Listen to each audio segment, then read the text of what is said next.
can't accept it. Why not? Well, because I'm sure it's very expensive, and we hardly know each other, and about 12 other reasons. But you'd accept it if we were friends? Well, maybe I would, but well, people become friends first, and then they exchange gifts later. Not in my case. You see, I have the personality of a damp prune. So I give presents first and make friends later, if I'm lucky. Hobart, wait!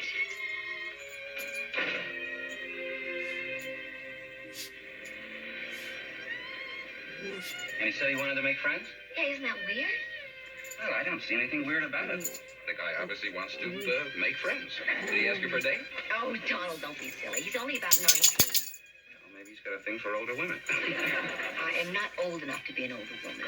And besides, it wasn't anything like that at all. I told him I couldn't accept the watch, and he just wouldn't listen. So I'm going to invite him for dinner. You gonna what? Here's your delightful gypsy dessert. Thank you. To be eaten to the accompaniment of delightful gypsy music. Look, some nut gives you a gift, and you want to invite him home for dinner. Now, that's certainly a great way to prove you can't buy friends. Any requests? Oh, we're talking. I don't know that. My specialty is off-chichornia. Yeah, well, we'll settle for Ochichanya. Good. That I play poor. Everything else I play lousy. This is the way it's gonna be, huh? What do you mean? Every time some weirdo comes along, you're gonna drag him in off the street like a stray dog and try and straighten out his life. No, I just don't want to hurt his feelings. Oh, boy. What, oh boy? There you go again. You're involved. But I am not involved. Then give him back the watch. I will. But I have to prove something first. I'm going to invite him to dinner, and then I'll give him back the watch. And then I'll invite him to dinner again with no watch. What'll that prove? A dinner with no watch proves I'm his friend. Who's a friend without a watch? That's a private matter. Then it shouldn't be discussed in a public place.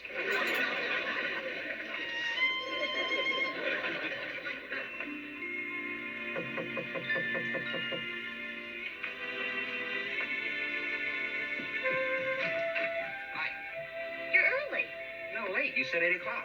I know, but that was based on a perfect oven. What? I've got that doll set for 400, but I know it's cooking at 200. Well, how do you know that? My lasagna should have bubbled at 7:30. Good. We can watch it bubble together. You, me, and your friend, Hubert. Oh, boy. Now, Donald, please be nice. Hi. Hi. Oh, Hobart Niles, this is Donald Hollinger. Nice to meet you, Hubert. Hobart. Hobart. Thank you. When Anne said she was making an Italian dinner, I thought she might be able to use this. It's an espresso coffee maker. Oh, It's just a token. Of what? Friendship. Oh, I know you haven't spoken for a romantic wise, so please don't think I'm trying to buy love. As I explained earlier, I'm only trying to buy friendship. did you always feel you had to buy people presents to get their friendship? Not all people, just those I'd like to be friends with. Why do you feel you have to bribe them? Well, after careful self-analysis of my basic personality, I've come to the conclusion that it's unlikely people will like me naturally. So I just try to give nature a shot in the arm. Well, why won't people like you naturally? Because I lack charm.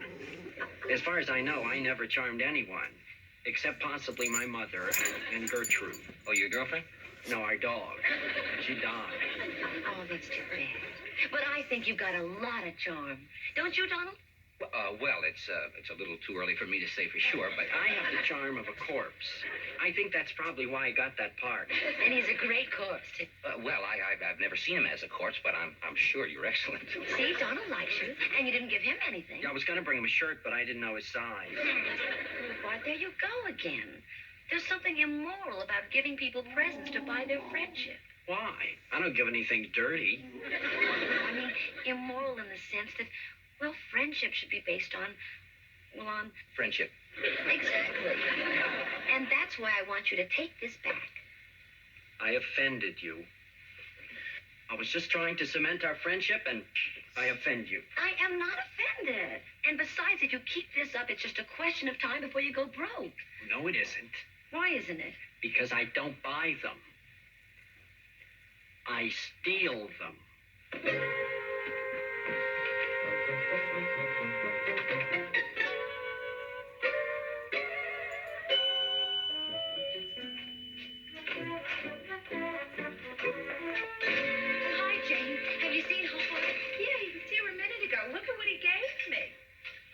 gave you that? Yeah, wasn't that sweet of him? He gave me the sweater. Isn't it great? Yes. It's all so hot. Yeah, a little. But I don't want to hurt his feelings, so I'm wearing it. No, I don't mean that kind of hot. It's stolen. All of the stuff he's given us is stolen. How do you know? Well, he was at my house last night, and he told me so himself. How do you like that? The creep's a crook. No, he's not. He's just very confused. We just can't turn our backs on a person who's drowning in a sea of lovelessness. That line must be in the play, but I don't recall where. Anyway, your delivery is improving. I wasn't delivering, Mr. Benedict. We were just trying to help a very disturbed fellow actor. In this production? Yes. Forget it. He has a right to be disturbed. Mr. Benedict, it's Hobart Niles. He's been stealing things out of stores and giving them to us. He doesn't mean any harm. If my students are in possession of hot merchandise, I advise you to see that they return it. But, Mr. Benedict, he's obviously troubled and he needs our help. Not we. You. But I can't do it alone. You'll have to. I'm too busy with my own neuroses. I suggest you get rid of the loot. You mean just throw it away? Unless you plan to sell it on the corner. It belongs to someone, to the store. Very well, Miss Marie. In the interest of fair play, honesty, and ending this boring conversation, I suggest you gather up a box and return it to the store. But what if they think I'm the crook? Take it to the lost and found department. What'll I tell them? Either you lost it or found it. I'll tell them I found it. Good choice. And stop grabbing my coat. You don't believe me. Miss Marie, you're supposed to be a good actress. And if I'm not, you'll read my reviews in the Police Gazette. Why are so many people